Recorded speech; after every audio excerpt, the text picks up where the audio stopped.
আমাৰ গাঁও উন্নয়ন সমিতিৰ সভাপতি মহোদয়ক তেখেতক আদৰণি নিবলৈ লগতে বাকী আমি যিখিনি ইয়াত উপস্থিত আছো আটাইকে সহযোগ কৰিবলৈ মই অনুৰোধ জনাইছো। গোলাম গামোচাৰে সম্বৰ্ধনা জনাব সৈয়দ সিৰাজুল হক।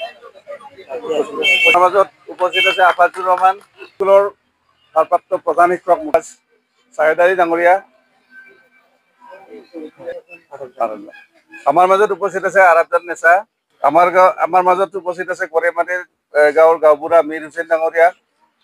আমাৰ মাজত আছে প্ৰাক্তন ৰেকাত আলী ডাঙৰীয়া, লিয়াকত আলী। আমাৰ মাজত চামেদ আলী,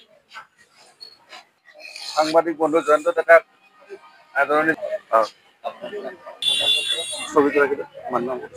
এই চেগতে আমি ধন্যবাদ সূচক এখন গামোচাৰে তেখেতক আমি সম্বৰ্ধনা জনাবলৈ অনুৰোধ জনাইছো।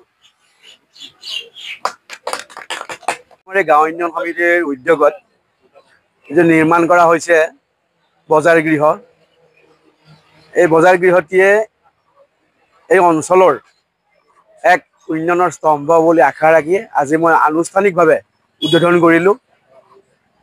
সমগ্ৰ মাছদিয়া অঞ্চলৰ কাৰণে এই চকটো এটা গুৰুত্বপূৰ্ণ চক আৰু মই আহ্বান জনাম গাঁও উন্নয়ন সমিতিৰ লগতে স্থানীয় মানুহক এই চকত যাতে স্থানীয় মানুহখিনিয়ে ব্যৱসায় কৰাৰ এটা সুবিধা পায় আৰু এই চকটো উন্নয়নৰ কাৰণে চকৰ আশে পাশে থকা যিখিনি ভূমিৰ মালিক তেওঁলোকেও যাতে অকণমান গুৰুত্ব দি আকৰ্ষণীয় ব্যৱসায়িক প্ৰতিষ্ঠান বা ব্যৱসায়িক গৃহ তেওঁলোকে নিৰ্মাণ কৰে আৰু তাৰ জৰিয়তে সমগ্ৰ মাছদিয়া অঞ্চলটোৰ এটা উন্নয়ন হ'ব বুলি মই আশা কৰিছোঁ।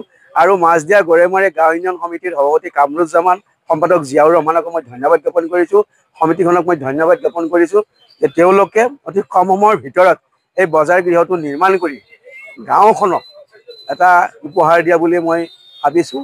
গতিকে এই সমিতিখনক ধন্যবাদ জ্ঞাপন কৰিছোঁ। আগন্তুক দিনত এনেকুৱা ধৰণৰ ইতিবাচক পদক্ষেপেৰে গাঁওখন আগবাঢ়ি যাব সেই আশা ৰাখিছোঁ। মাছদিয়া গৰেমাৰী গাঁও উন্নয়নৰ আমাৰ এই বজাৰ গৃহৰ উদ্বোধন অনুষ্ঠানৰ উদ্বোধক মহোদয় গৰেমাৰী এই গাঁওখনৰ লগত এই উন্নয়ন সমিতিখনৰ লগত আমাৰ সমস্যাৰাজিৰ লগত তেওঁ আজি নহয় বহু দিনৰ পৰাই জড়িত। যিকোনো অনুষ্ঠান পৰ্বণত তেওঁৰ অনুপস্থিতি আমাৰ কাৰণে মানে এটা অনুষ্ঠানটো ভালকে পৰিচালনা কৰিব নোৱাৰা এটা কাৰক হৈ পৰে। তেওঁৰ উপস্থিতিয়ে আমাৰ উদ্বোধক মহোদয়ৰ উপস্থিতিয়ে আমাক বহুখিনি শক্তি যোগায় আৰু সেই মৰ্মে তেওঁ ইতিমধ্যে গোটেইখিনি কথা কৈ গৈছে। তথাপিতো মই এই গাঁৱৰ এজন লোক হিচাপে এটা কথাই কৈছোঁ যে আমি এই গাঁওখনৰ উন্নয়ন কৰাৰ স্বাৰ্থত কোনো দুৰ্নীতি নোহোৱাকৈ এই গাঁওখন আগুৱাই নিয়াৰ স্বাৰ্থত আমি যৎপৰোনাস্তি চেষ্টা কৰিম, ভৱিষ্যতেও আমাৰ চেষ্টা থাকিব।